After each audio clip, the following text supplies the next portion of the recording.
The first rule of success is to have a vision. You see, if you don't have a vision of where you go, and if you don't have a goal where you go, you drift around and you never end up anywhere. I mean, as you know, I was born in 1947 in Austria after the Second World War.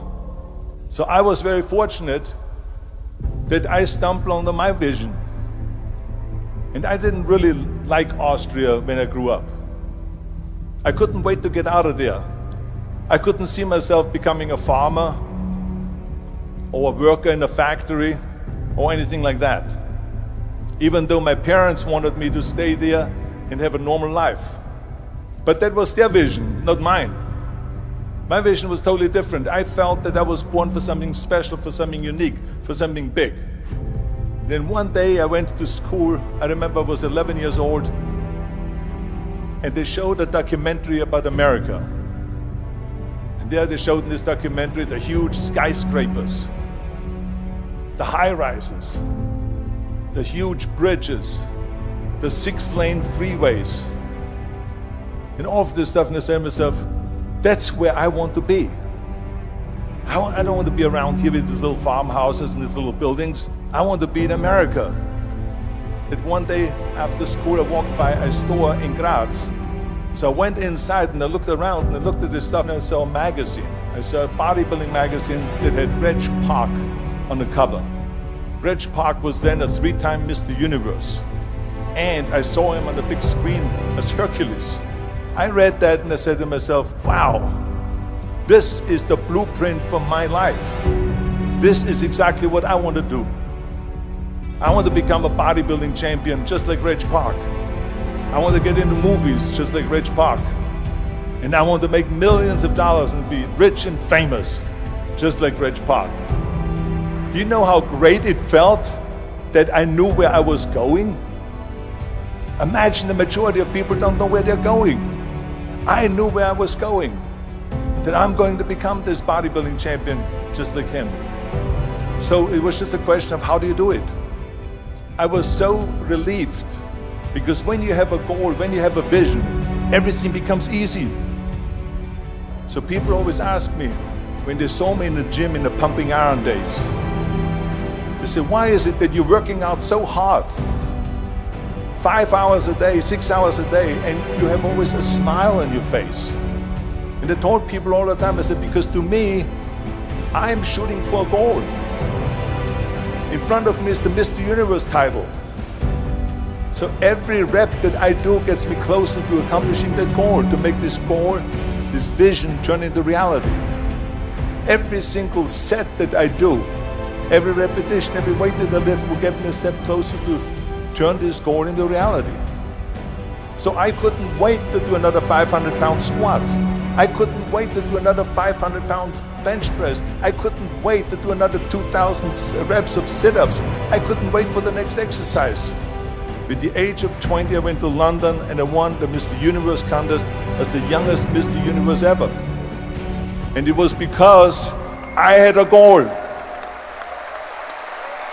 So let me tell you something, visualizing a goal and going after it makes it fun.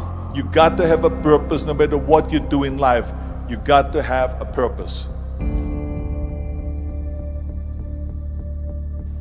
74% hate their job in America. Now this is not much different when you come to Europe. The majority of people don't like what they're doing, because they're really not doing it because they didn't have a goal and they followed this goal. They just aimlessly drift around, and then all of a sudden there's a job opening, so they get that job because you have to work. But then when you work, it's a chore. It's work. It's not fun.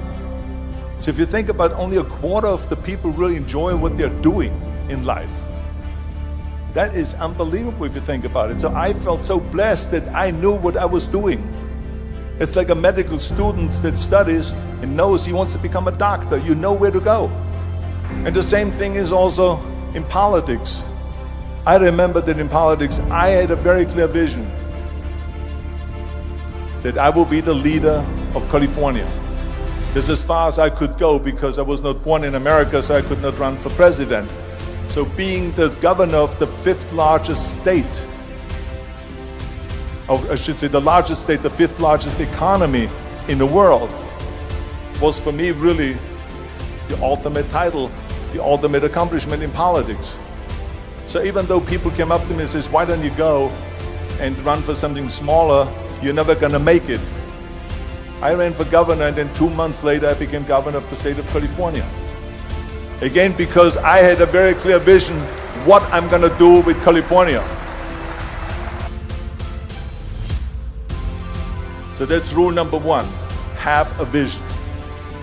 Rule number two is, don't listen to the naysayers. Don't listen to the naysayers.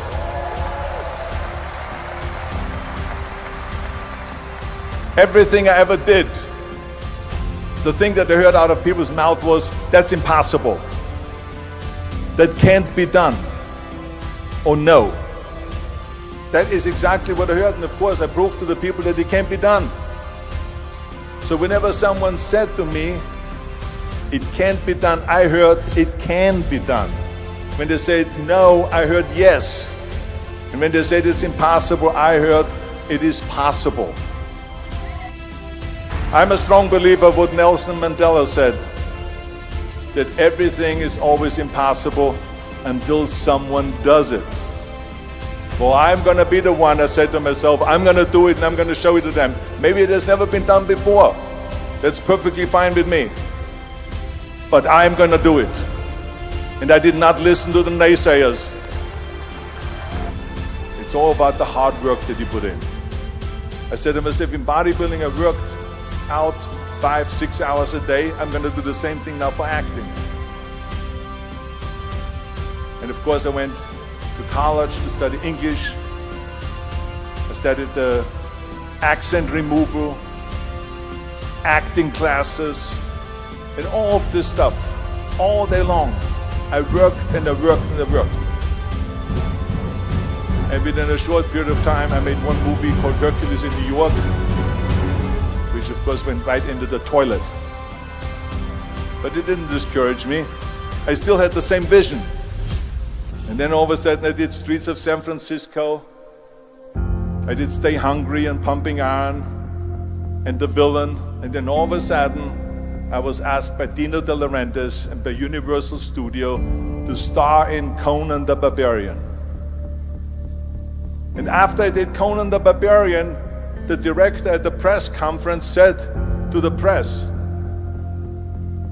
the director was John Milius, he said to the press, if we wouldn't have had Arnold, we would have had to build one. So think about that. The very body that they said can never be sold because the time is wrong. A few years later, I'm doing Conan the Barbarian, and it was the #1 hit at the box office when it came out in the summer of '82. Think about that. And the director says, if we wouldn't have had his body, we would have had to build one. So all of a sudden, my body became an asset, not a liability. And the same thing was with Terminator. After we were finished filming Terminator, Jim Cameron said to the press, if Arnold wouldn't have had that accent and talked like a machine, I think the movie wouldn't have worked. So think about that. The body and the accent that they attacked was an asset. But I didn't listen to those losers. I didn't listen to them at all. It's just the reality of it is that you cannot listen to the naysayers. So this is a very important lesson for all of you. So when someone says, no, this is a stupid idea, you in your mind, you don't have to say it, but in your mind just say this, fuck you, you're an asshole. What do you know?